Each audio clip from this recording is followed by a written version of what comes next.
price of helium is very opaque because you've got NDAs forced on the producers by the big specialty gas companies, and they also force non-disclosures on the end user side. So you don't know what they're paying for it, and you don't know what they're selling for it because everybody's under a non-disclosure.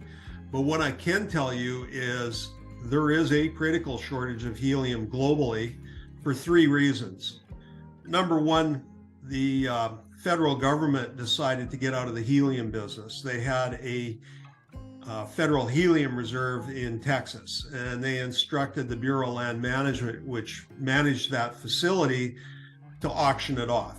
So initially, the price in 2018 was $100. It moved up to about $300 in 2021.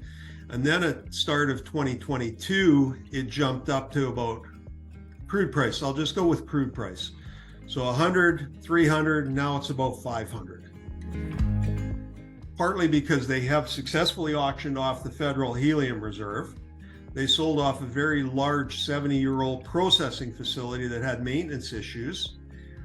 There's been no development money going into natural gas fields. At the end of the day, most of your helium comes out of natural gas fields, and because of the flood of gas coming out of the shales, and I'll give you some old statistics on that. In 2015, domestic natural gas production out of traditional wells was 9.7 BCF of helium of natural gas a year, and it dropped down to 7.8 by 2019. The gas out of the shales went from 15.8 BCF to 27.7 BCF.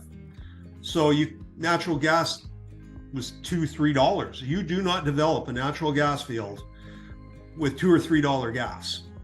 It costs you $2 just to get it out of the ground, let alone the development money that you have to put in there. And then secondary to that, due to the hostile nature of the administrations in North America towards hydrocarbons, good luck getting a pipeline permit to build anything if you do develop it, let alone pipeline collection center, processing facility, et cetera, maybe 5 to 10 years out, depending on what happens politically between now and then.